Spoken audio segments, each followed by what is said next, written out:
Hello guys, welcome back to this episode of Indiana Sports Connection for Thursday, September 14th.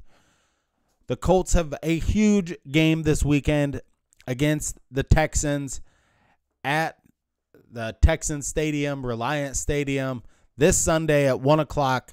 What can we expect out of the Colts? What do they need to do to win this game? I'm going to talk about it all in this episode, and we're going to break down some of the stats from the Texans game last week. Let's get right into it. So, first, before we do anything, this episode of the Indiana Sports Connection is brought to you by Mattress Warehouse. Come see me at Mattress Warehouse, 4830 Lima Road in Fort Wayne, Indiana, or our locations on Coliseum or Illinois Road. Any of these locations, you will see the exact same array of mattresses. Get the mattress that you need to be comfortable, get that great night's sleep that you desire, and be healthier overall. Right now, featuring this mattress, the Biscayne Firm mattress, one of the best bang for your buck mattresses you can get anywhere, made by Eastman House, which is made in Chicago, Illinois. Every product that we get at Mattress Warehouse is made within about a 100-mile radius of where we are right now. So everything is made by pretty local companies that you get from Mattress Warehouse. These are on sale right now, $200 off for the Biscayne Firm or Plush mattress with a pocketed coil, 10-year warranty, and it is on sale for $7.99 for the mattress only in queen size right now. A great value. Come in and see me and check this mattress out for yourself, or many of the other mattresses that we have in the store in every price category. All right, let's get into this episode and talk about the Indianapolis Colts and what they have to do this weekend. I was just pulling up some stats from the Texans. One real telling part about this game is that the Texans played the Ravens last week. And so we know that the Ravens are going to they had a game plan that is pretty similar to what the Colts are going to do. Run the ball. The Texans are the 32nd run defense in the NFL. So worst run defense in the NFL. The Colts should be able, with Zach Moss coming in this week. And there are some other rumors about Swift from the Eagles maybe coming to the Colts, and we'll talk about that in just a minute. But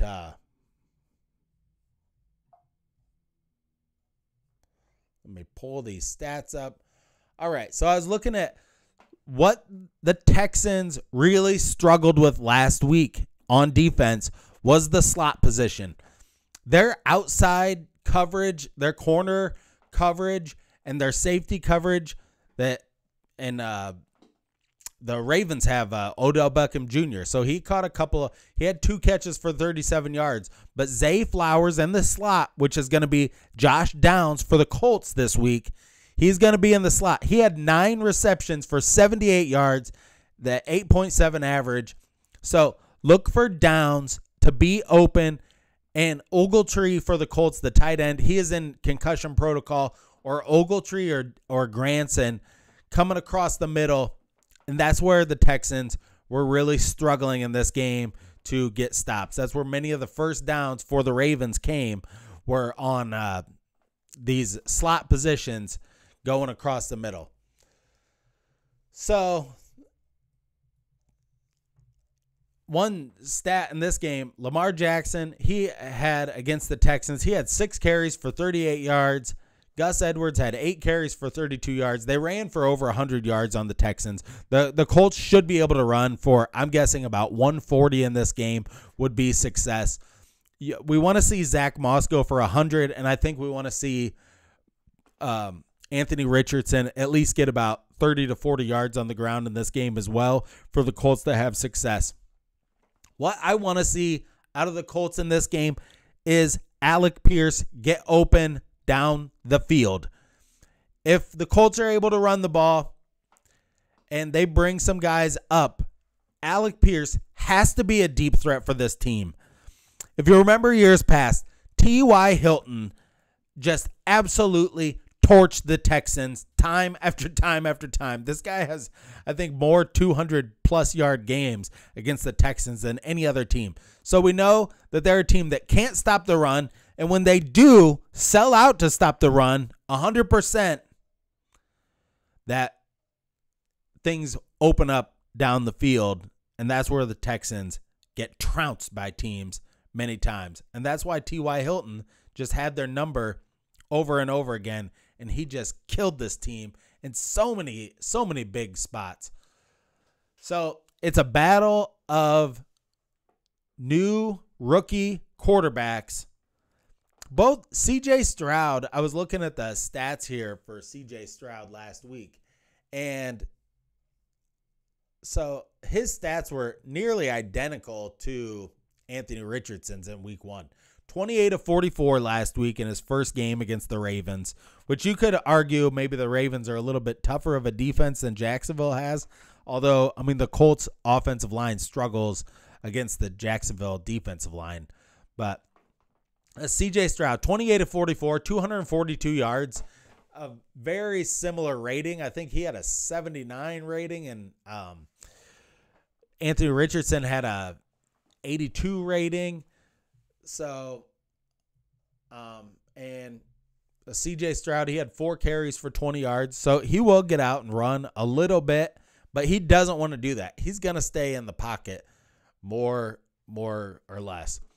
His top spot receiver, Nico Collins, 6 receptions for 80 yards in the game last week.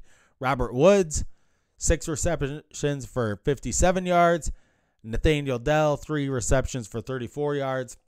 So they don't have big-time talented receivers on this team, nor do the Colts. So, I mean, we're still waiting for Alec Pierce to show up to one of these games and actually blow somebody out and get open down the field. And we really, really need that to happen for the Colts to be able to have a dynamic weapon on the outside. That's what they've been lacking since the T.Y. Hilton has, he just kind of slowly exited out of the league. I don't know if you saw he played a little bit for the Cowboys last year, but I need this coffee. So, one big matchup to really watch in this game is Will Anderson and Braden Smith. Will Anderson got in on some sacks last week. Braden Smith is going to have to up his game. This guy is getting paid a boatload of money, and he has to be the linchpin that is going to shore up that right side. Because Will Fries, we know I don't want to say he stinks that bad, but as a right guard, he is not that great. So Braden Smith on Will Anderson. Will Anderson, he's fresh, a rookie from Alabama. He's gonna have a big time amount of motor running to try to get after Anthony Richardson in this game. And Braden Smith is gonna have to really shore up his blocking and be on his game so that they can give Richardson some time and be able to get the ball down the field to Alec Pierce, because that's what we want to see. We want to see some dynamic plays made out of this team. I said on the show yesterday, Jonathan Taylor, I believe he is going to come back after week 4. It is inevitable. He has no other choice. Whether Jim Irsay wants to sweeten the pot a little bit or if he actually is injured, Jonathan Taylor will be back playing with his team. If he actually is really injured, then we have a lot worse things, that this injury in his ankle is not healing right, and that's a worse thing for him. But one rumor out of the rumor mill is that Swift was drafted 35th overall by the Detroit Lions. Now, if you watched the game last Thursday, the Lions got a new running back, this Gibbs, this really fast guy. Swift still could be a good running back. I believe he's on the waiver wire right now, or no, he played with Philadelphia last week and he had 3 receptions. But he is one that I see on a lot of these rumor websites that maybe the Colts could go after to have Zach Moss and Swift both in the backfield. I've seen this guy play, and he can play. I think the comments I see online about him is that he doesn't take the game seriously enough, and he needs to really like take it more, be more of a professional out there with his like preparation and everything like that. But maybe he could be a guy that could help the Colts in. I mean, he's not going to be there this week, but maybe if Jonathan Taylor is really injured and he's not going to come back, they might need some more guys to just kind of like fill out the who's going to be out there, because as we've seen from this last week, his like guys, I mean, J.K. Dobbins went down, unfortunate injury for him and the Ravens, but he's not ever going to be the same again. And with an ACL 1 year and an Achilles the next year, I mean, and this guy's just had just devastation after devastation. You feel bad for this this guy. So let's go look at this article for So the Colts were favored in this game. Now I'm seeing that they're not favored, that the Texans are favored by 1. This game could not be any more of a crapshoot. I would not bet on this game because with 2 rookie quarterbacks out there, I mean, normally when everything is straight up, they normally give it's a 1.5 to the team that's playing at home. So, I mean, this is really a straight up game. Anthony Richardson playing on the road for the first time, but you are playing at Reliant Stadium, and it's not like going into the Tigers' den. It's going to be a game that the Colts should win, as long as Richardson gives the same type of performance that he did last week. If he can run the ball in for maybe a couple of touchdowns.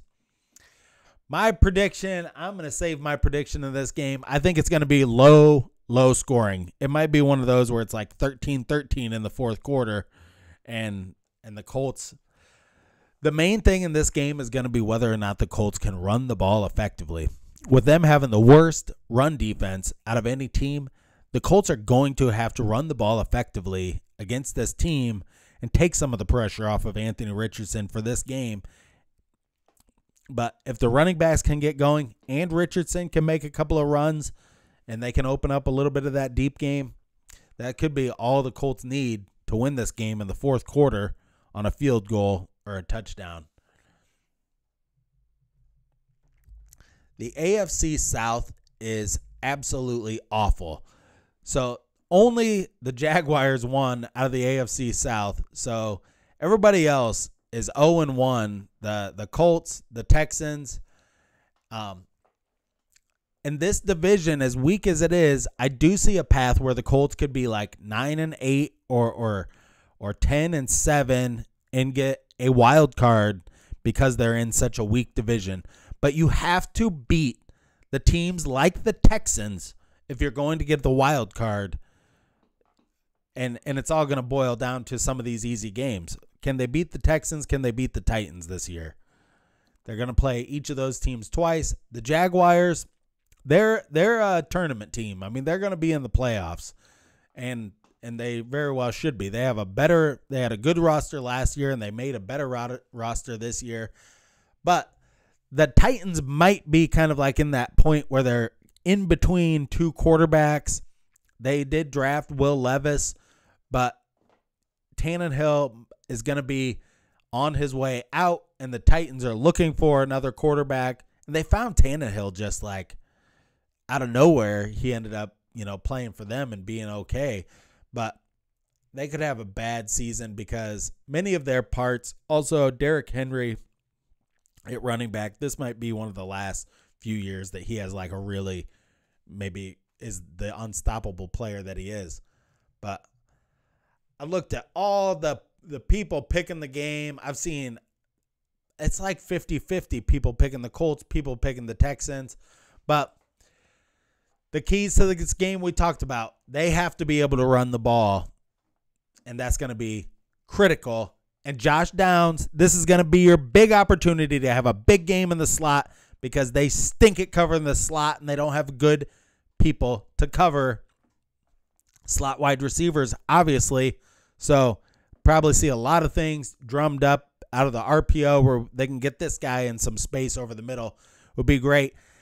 I will talk to you tomorrow, and we'll talk more about the Colts and the angles that they're going to have to take to win a game like this. But until next time, stay classy out there, Colts fans.